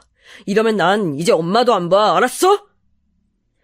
큰아들은 못 본 사이 더 날카롭고 거칠어져 있었고 저는 행여나 정말 저와의 연락도 끊길까 두려워서 조심스레 전화를 끊었어요. 저 정도로 싫어하는데 더 뭐라고 얘기할 수도 없겠더라고요. 그리하여 둘째 녀석은 식을 올려서 새 신혼집에 들어갔고 그렇게 새롭게 가정을 꾸려서 살아가게 됐답니다. 그 사이 저는 제가 하는 식당이 조금 잘 돼서 방송에 소개되기도 하고 점점 일이 바빠지기 시작했어요. 하지만 제 몸은 이런 상황에 맞게 잘 따라주지 않았다 보니 매출은 좋지만 모든 부문을 완연하게 전부 제가 지휘하긴 힘들더라고요. 그래서 친정언니한테 웬만한 부분들을 일임해서 맡겨두고 저는 좀 쉬엄쉬엄 하게 됐어요. 언니는 믿을만하니까 맡길 수 있었고 한동안 너무 힘들게 달려온 저는 휴식이 필요했었거든요. 그러던 사이 둘째네 새로운 생명이 태어나게 된 거죠. 결혼한 지 그리 오래된 건 아니지만 아들 나이가 며느리에 비해서 월등히 많으니까요. 처음에 시도했을 때 잘 안 된다더니 시험관도 하고 많은 걸 했나 봅니다. 특히 며느리는 꼭 쌍둥이를 갖고 싶다고 했었거든요. 어머니, 저는 형제자매 없이 자라서 그런지 꼭 제 애들은 여럿 낳고 싶어요. 주변 보니까 육아가 그렇게 힘들다고 하더라고요. 괜히 어설프게 터울두지 않고 한 번에 쌍둥이로 성공하면 너무 좋을 것 같아요. 이렇게 말을 하더니 대뜸 쌍둥이 임신에 성공한 거예요. 그러더니 때가 돼서 낳았고 저도 설렁설렁 쉬던 차에 아기들을 보러 갔었답니다. 영일이가 저를 초대하기도 했었으니까요. 엄마, 이제 와서 손주들이랑 같이 놀기도 하고 아들 집 왔다 갔다 하면서 엄마도 좀 편하게 살아. 이모가 지금 식당 봐주고 있으니까 엄마도 그렇게 막 힘든 건 아니잖아. 나 진짜 얘네들 꿈틀거리는 거 보면 엄마가 나 키우면서 얼마나 고생하셨을까 싶어서 짠하다니까. 아들이 하도 오라오라 하는 통에 사실 저도 궁금한 마음이 있었으니 한번 가보게 됐어요. 아예 처음 가는 길도 아니었지만 몸이 너무 안 좋아서 거의 못 가봤었거든요. 근처에서 애기 내복도 사고 얘네들 먹일 반찬이랑 국도 준비해서 갔는데요. 그렇게 들린 아들 집 분위기를 보고 저는 깜짝 놀라고 말았어요. 식당 주변 사람들 얘기를 충분히 듣고 간 터라 그렇게 놀랄 일도 아니었지만 눈으로 직접 체감하니까 기분이 이상하더라고요. 어머니 오셨어요? 이쪽으로 얼른 들어오세요. 오빠한테 연락 받았어요, 어머니. 잘 지내셨죠? 이렇게 말하는 며느리는 도통 이제 막 쌍둥이를 낳아 키우는 엄마라고 생각될 정도의 차림이 아니더라고요. 쫙 들러붙는 옷에 화려한 화장에 귀에도 귀걸이며 손톱도 번쩍번쩍한 게 어떻게 저렇게 하고선 갓난쟁이들을 안고 키울 수 있는지 납득이 안 갔어요. 제가 막 구식이라기보단 주변에 손주 손녀들 본 사람들이나 새댁들을 만날 때가 종종 있으니까요. 하나같이 엄마들이 얼굴에 화장기 없이 아기들을 안고 와서 머리도 제대로 못 감고 손톱은 다들 바짝 짧은 상태로 오는 걸 봤거든요. 왜 우리 며느리 차림만 유독 저런지 무슨 돌잔치 파티나 하는 분위기도 아닌데 이해가 안 가더라고요. 근데 그건 금방 주방에서 튀어나온 그림자를 보고 알게 됐어요. 저기 새댁, 이제 애들 분유 먹일 시간이에요. 지금 물 끓이고 있으니까... 아이고, 누구시지? 친정엄마신가? 아, 시어머니세요? 이렇게 갑자기 툭 튀어나와서 저를 쳐다보는 제 또래의 웬 아주머니가 있더라고요. 어리둥절하게 서로를 쳐다보는 우리를 보곤 며느리가 잽싸게 말을 하더군요. 아, 이모님, 저희 어머니, 시어머니세요. 아, 어머니 여기 저희 애기들 봐주시는 이모님이세요. 지금 저희 집에서 상주하시면서 애기 봐주시는 거예요. 밥도 해주시고요. 이런 얘기는 처음 들어보는 거라 그냥 애기를 봐주는 그 베이비시터인가도 아니고 잠까지 자면서 밥도 해준다고 하니 좀 놀랍더라고요. 요즘 애기 보는 게 보통 돈 드는 일이 아니라는데 그런데다가 꼬박 매일매일 같이 있고 밥까지 해준다고 하니까 약간 당황스러웠어요. 이 부분에 대해 얼른 아들 녀석을 불러가지고 며느리가 안방에서 뭘 하는 사이에 바삐 물어봤어요. 용일아, 이모? 이모가 뭐야? 베이비시터 말하는 거야? 니네 지금 그런 데 쓸 돈이 있어? 아니, 얼마나 주고 쓰는 거야? 돈 많이 들 거 아니야? 제가 재빠르게 물어대니 아들은 약간 당황했는지 작은 목소리로 속삭이더라고요. 엄마가 몰라서 그러는데 보통 하나만 나와도 이렇게 시터 이모님 됐어. 아이, 게다가 수진이랑 우리는 쌍둥이 나왔잖아. 하나 낳아서 키울 때 드는 돈을 동시에 2배로 쓰는 거라 남들이랑 별반 다를 게 없어. 아니, 우리가 힘들면 더 힘들지. 엄마 혹시나 말인데 그런 얘기 수진이 앞에서 절대 하지 마. 괜히 눈치 주는 것 같잖아. 쟤 엄청 힘들어한단 말이야. 아들이 하도 저에게 입단속을 시키면서 며느리에게 뭐라 하지 말라길래 그냥 좀 황당한 채로 가만히 있었어요. 그러고 난 뒤에 보니 쌍둥이 두 녀석 분유 먹이는 것도 이모님인가가 하고 걔네 재우는 것도 이모가 들어가서 하고 제가 왔을 때 차랑 간식 내놓는 정도만 며느리가 하고 있더라고요. 그조차도 집에서 별로 뭘 안 하는 모양인지 어디에 뭐가 있는지도 잘 모르는 것 같아서 어처구니가 없었어요. 얘 새애기야, 너 집에서 도통 살림을 안 하니? 제 말에 며느리는 흠칫 놀라는 표정을 짓더니 이내 웃으면서 대답하더라고요. 아, 살림이요? 아, 그쵸. 저 잘 안 해요, 어머니. 이모님이 알아서 다 해주시는데요, 뭐. 저희 돈 내는 것도 다 그것 때문에 하고 있는 건데 제가 뭐하러 살림을 해요. 애기 봐주시고 밥도 해달라고 하고 청소도 해주세요. 애기 데리고 주무시기도 하고요. 아, 좀 비싸긴 해요. 그러면서 며느리는 마음에 안 든다는 투로 애들 데리고 들어간 그 이모 흉을 슬쩍 보더라고요. 듣던 중에 마지막 문단에서 저는 눈이 튀어나올 듯 깜짝 놀라버렸어요. 사실 쌍둥이 케어하면서 밥이랑 청소랑 잠까지 자는 거 힘든 거 저도 알아요. 근데 그래서 가사 도우미 이모님 따로 쓰려고 했는데 자기 돈 필요하다고 구태여 본인이 하시겠다는 거예요. 근데 그런 거 치고 청소가 막 깔끔하진 않아요. 지난주엔 저보고 청소기로 잠깐 여기 밀어달라고 하시더라고요. 어이가 없어요. 아이, 그럴 거면 우리가 뭐하러 돈 5,600 줘가면서 쓰겠어요. 이 말을 듣고 놀라는 게 저뿐인 건지 아니 시터 쓰는데 돈 5,600을 쓴다니요. 저는 그 정도로 돈이 나가는지 생각도 못했어요. 얘네가 진짜 돈 무서운 줄 모르는 건지 어디서 그런 돈을 팍팍 쓸 생각을 하는 걸까요? 살고 있는 집도 평수 그만한 거 넣는다고 빚도 지고 했으면서 한 달에 거의 600씩 쓰고 있으면 어떡하냐고요. 게다가 며느리 차림새를 보니 관심이 아예 딴 데 가 있는 것 같더라고요. 어째 결혼 전에 봤던 수수한 차림새와 다르게 웬만한 아가씨들보다 화려하고 사치스런 차림을 하고 있는 것 같았어요. 하여간 전 당황스러워서 뭔가 말 한두 마디 잘못 얹었다가 어찌 될 줄 몰라서 가만히 있었어요. 그런데 듣자 하니 점점 가관도 아닌 거예요. 참 어머니, 이따 몇 시쯤 가실 거예요? 저 친구들이랑 저녁 약속 있어서 아마 어머니 댁 쪽 근처까진 태워다 드릴 수 있거든요? 시간 봐서 잘 맞으면 모셔다 드릴게요. 이거 며느리 말투는 어제 처음 봤을 때랑 달리 뭔가 좀 껄렁해진 것 같기도 하고 우리 아들보다 어린 나이에 결혼했다지만 그래서 그런지 놀고 싶고 하고 싶은 게 많은 것 같았어요. 애기 엄마가 애들만 정말 쏙 낳아놓고 애들은 보지도 않고 밖으로 돌아다니는 모양새더라고요. 그날 대충 밥도 마무리하고 집으로 돌아와서는 생각이 너무너무 많아졌어요. 제가 알기론 영일이 녀석이 수입에 대해서 저한테 완전히 오픈하진 않지만 직장이 변변치는 않은 상태거든요. 근데 띠동갑 색시를 얻어서는 뭐 마누라 도망갈까봐 겁내는 것도 아니고 뭘 그렇게 하자는 대로 다 맞춰주는 건지 모르겠어요. 지금 살고 있는 집도 약간 외곽이긴 하지만 그래도 30평대가 넘는데 감지덕지 하잖아요. 게다가 애들 낳은 지 몇 달 안 됐는데 쭉 저렇게 월 600짜리 베이비시터를 쓰고 있었다고 하고 참 납득이 안 가는 거예요. 너무 속상해서 친정언니한테 말을 했더니 언니는 딱 상황에 맞는 말을 저에게 던지더군요. 듣고 보니 저도 할 말이 없긴 했어요. 그래도 뭐 어째. 네 아들 영일이가 좋다고 데려온 며느리잖아. 싫어봤자 별 수 없지 뭐. 며느리 욕해봤자 네 아들 얼굴에 침 뱉기야.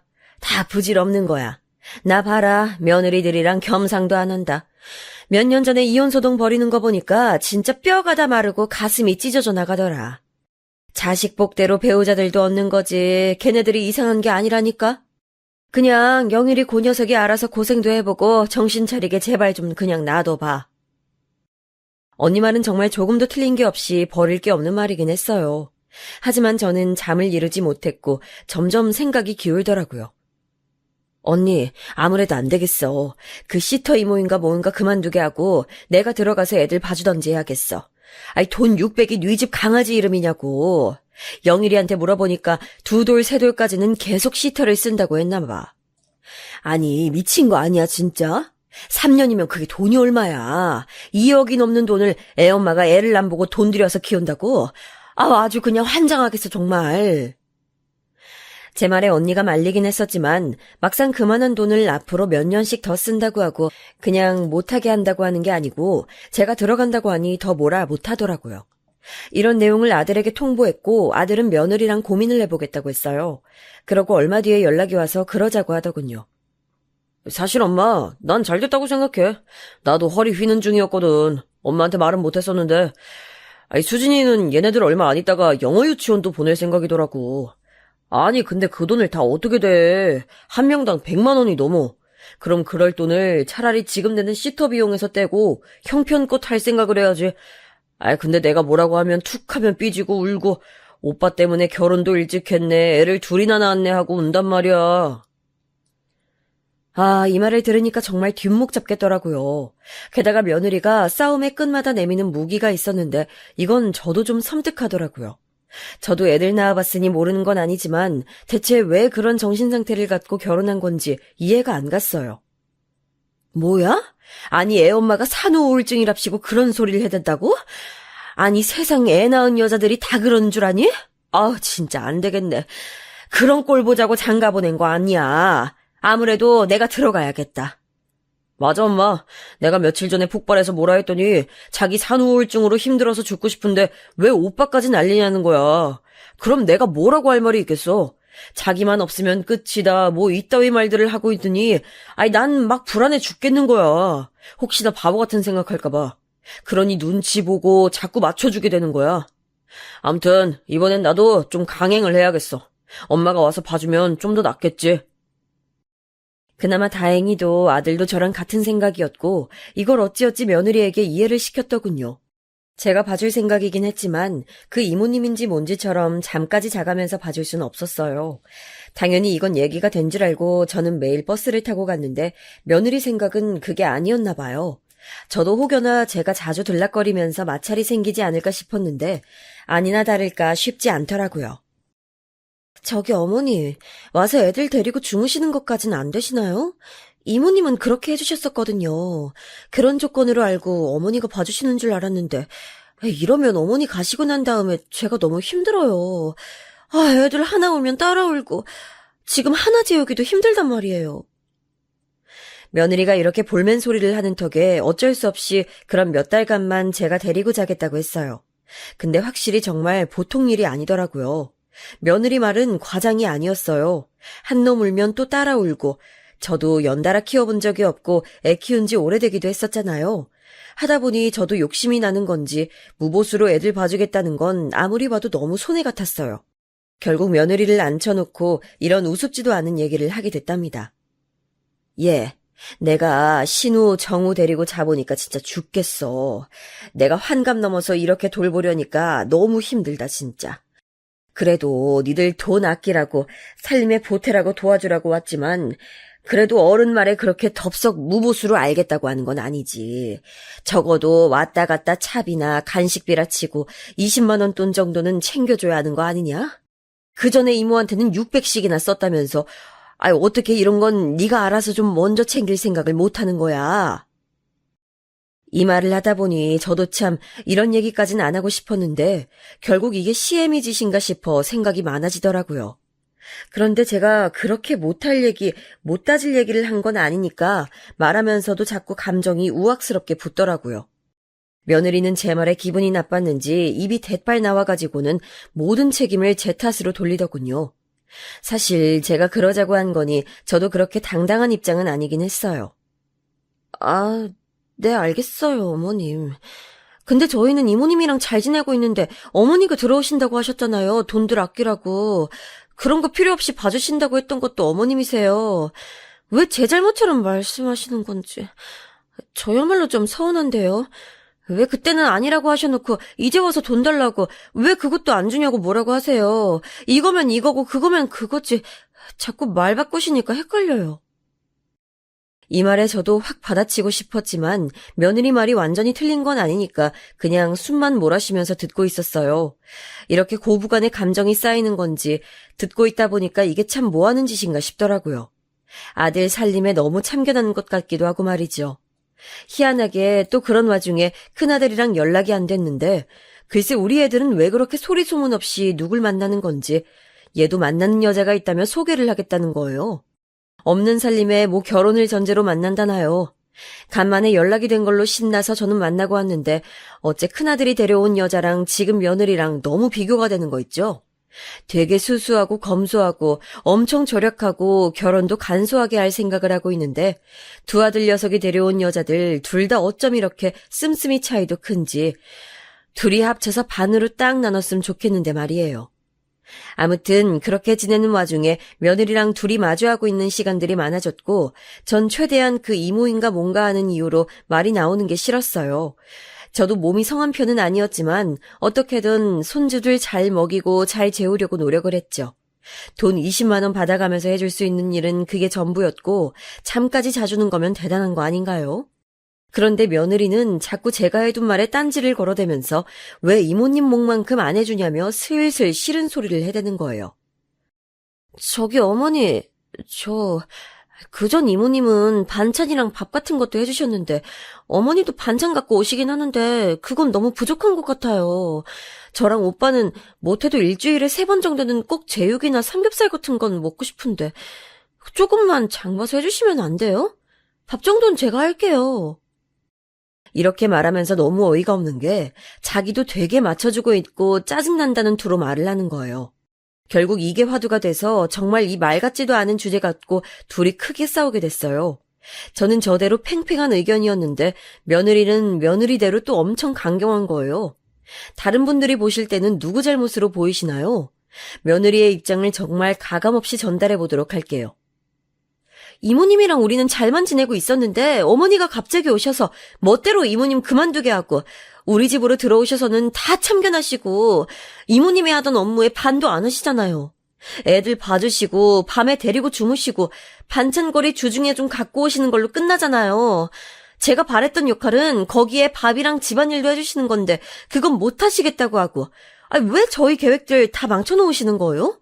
아무것도 필요 없다고 하시더니 또 돈 20만 원은 달라고 하시고 드렸더니 딱 어머니가 정해놓은 일만 하시잖아요. 저번에 신호 다쳤을 때도 어머니가 소파에서 TV 보시다가 못 보신 거고 저 진짜 속상해요 어머니.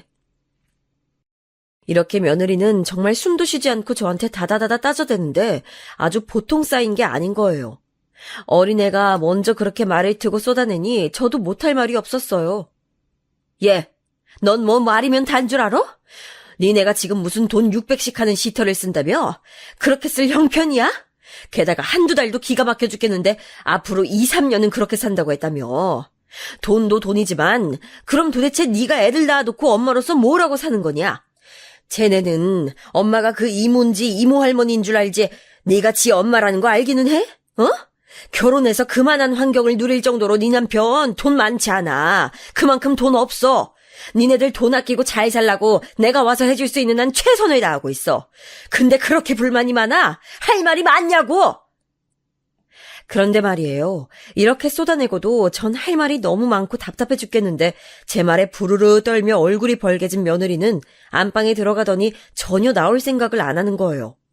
한참 지나 아들을 통해서 전화를 받고서야 그 의미가 무엇인지 알았어요. 내 참 진짜 살다 살다 별 모 같은 경우를 다 겪네요. 저래놓고 글쎄 우리 아들한테 전화해서 뭐라고 했는지 아세요? 엄마, 나 진짜 전화 받고 철렁했어. 정말 어떡해. 수진이가 당장 다시 이모님 안 쓰면 자기 이대로는 애 못 키울 것 같아. 어떡해, 엄마? 와, 이 말 들으니까 정말 환장하겠는 거예요. 아니, 이대로 애를 못 키우면 어쩔 건데요. 진짜 미치고 팔짝 뛰고 기절할 노릇인 저에게 아들이 그 뒤로 눈치 보며 건넨 말은 정말 불에 기름을 붓는 격이었어요. 그게, 자기 너무 스트레스 받는다네. 산후 우울증이라 힘든데 엄마랑 사이가 이 모양이니 죽을 것 같대. 그러느니 이혼하자고. 참, 나 어떡해. 정말 제 귀로 뭘 들은 건지 납득이 안 가는 거예요. 고작 이 상황에서 이것 때문에 이혼이라니요.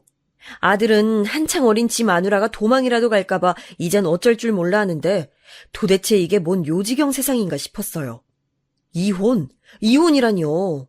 지금도 자기가 아내이자 엄마로서 하는 것도 없으면서 뭐 이혼이요? 잠깐 어지라면서 눈을 다시 치켜뜨는데 아무리 생각해도 제 귀로 들어온 이 소리를 믿을 수가 없었어요. 그대로 저는 전화를 소파에 던져버리곤 안방문을 쾅쾅 쳐댔어요. 너 이리 나와봐. 나와보라고! 안 들려? 나오라고! 못 들은 척 계속 있길래 너무 화가 나서 발로 문을 걷어차댔더니 그제서야 또각하면서 문이 열리더군요. 소리 자체가 문을 잠궜다가 푸는 소리라서 더 열이 받는 거예요. 잔뜩 뾰루퉁한 얼굴로 짜증난 얼굴을 한 며느리에게 꿀밤을 한 대 쥐어받고 싶은 심정이었지만 꾹 눌렀어요. 전 이혼이라는 말을 들은 순간부터 이제 이 이상 수습할 길은 없다. 더 볼 것도 없다는 생각이 들더군요. 자랑은 아니지만 워낙 고생하며 살아와서 그런지 아니면 아닌 거라고 선을 긋고 살아왔어요. 그게 지금의 저를 살게 해준 인생의 한 방도이기도 했었고요. 아무튼 저는 여기서 깔끔하게 매듭 짓고 아니면 어쩔 수 없다는 생각이 들어 마구 말을 쏟아내게 됐어요. 너 이혼이라는 소리를 했다지? 나랑 같이 이러고 사는 게 힘들다고. 네 남편한테 전화해서 그리하자 했다며. 그래, 돈 600씩 한 달에 써제낄 수 없으면 필요 없다 이거야? 서방이고 뭐고 자식이고 뭐고 다 내팽겨치겠다 이거지? 전에 없이 씩씩대는 제 모습에 며느리는 다소 놀란 얼굴이었고 그제서 겁을 먹은 듯 했지만 전 더 이상 멍청한 얼굴로 며느리 하는 소리를 다 듣고 참을 순 없었어요. 완전히 끝장을 내버리겠다는 다짐으로 저도 피를 볼 생각을 하고 쏟아부었어요. 너 말이야, 그럼 이혼해라. 나가줘. 나도 너 같은 며느리 필요 없다. 우리 신우, 정우 내가 키우면 돼. 이제껏 네가 뭘 했냐? 너 하나 없어도 얘네 잘 큰다. 이 집은 너 없어도 돼. 뭐, 돈 600이 없어서 이모님을 못 쓰게 해서 그렇게 불만이야? 그 돈 네가 벌어서 쳐 갖다 바치지 그랬어. 제 손으로 제 자식 하나 못 키우면서 돈을 그렇게 썩어 빠지게 써야 성이 풀리냐? 지 자식 키우는 돈도 제 손으로 못 벌면 지가 키울 생각을 해야지. 그거 도와준다고 왔더니 뭐가 어쩌고 어째? 너 같은 애는 벌 좀 받아봐야 돼. 전 이때 눈이 완전히 뒤집어져서 분을 다스릴 길이 없었어요. 그나마 다시 안 볼 각오로 퍼붓게 되는 말이니 나중에라도 흠잡히지 않게 너무 험한 말이 안 나가도록 최대한 누르면서 말했어요.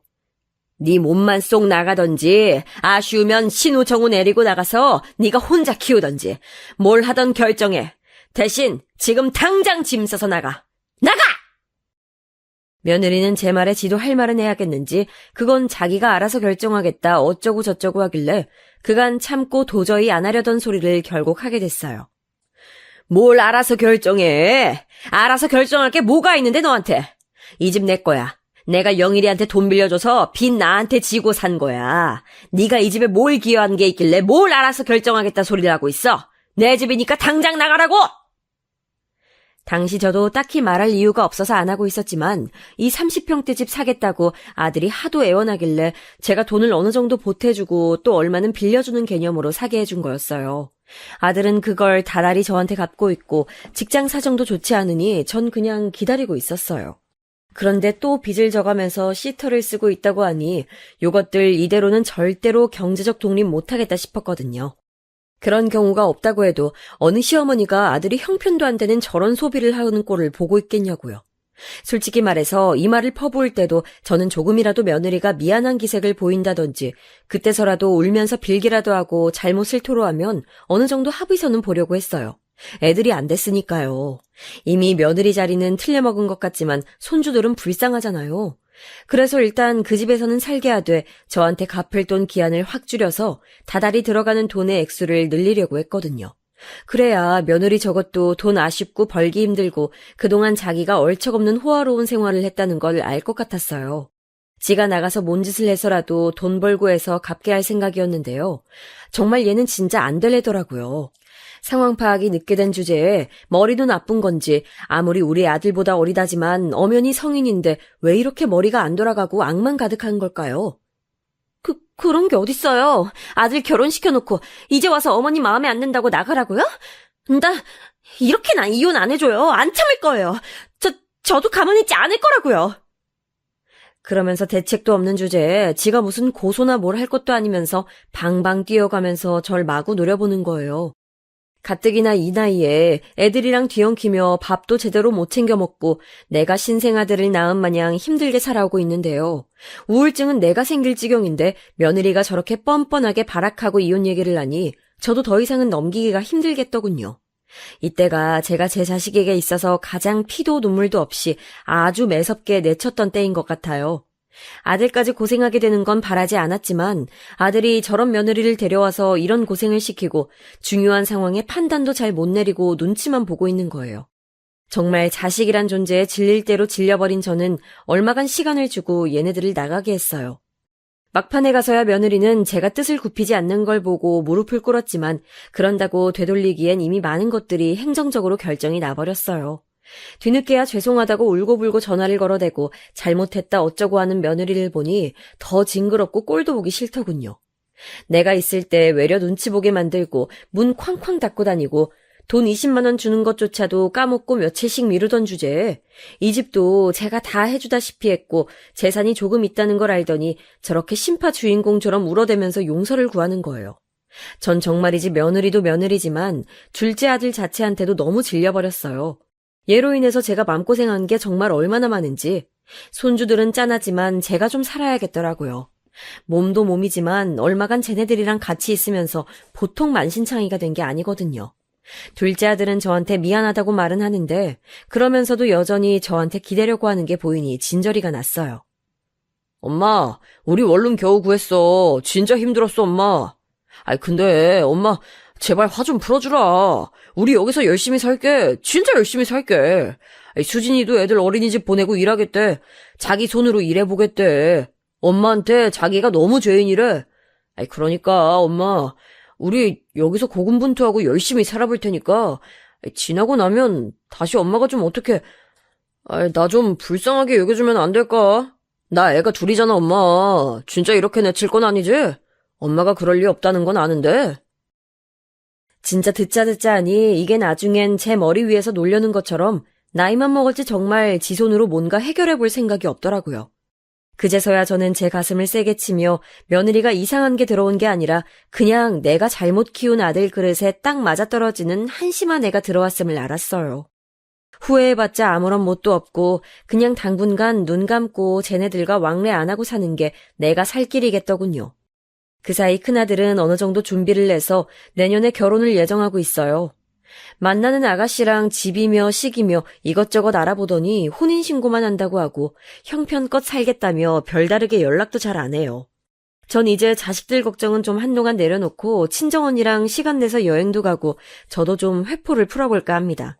사정을 들은 언니가 여러모로 기막혀하면서 우리 이제 이렇게 살지 말자고 하더군요. 자식한테 의지하면 자식도 부담이고 부모한테 너무 의지해도 부모도 힘든 거야.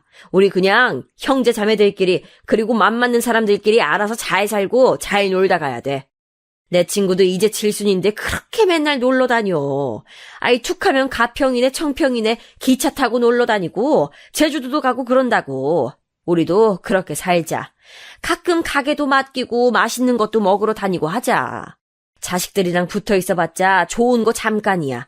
아주 힘들 때만 연락하고 돈만 타가고 좋은 거 보태주는 게 하나도 없어 이것들이. 언니 말이 좀 격한 것도 있지만 전 아주 틀린 말이라고는 생각 안 해요. 한동안은 저도 제 건강 챙기고 제 흥겨울 거리 생각하며 살아보려고 합니다. 자식 뒤치다꺼리 하느라 멍든 가슴 자식이 절대 치료해주지 않더라고요. 내가 추스르는 수밖에요. 아무튼 잘 싸매고 재밌게 잘 살아보려고 해요.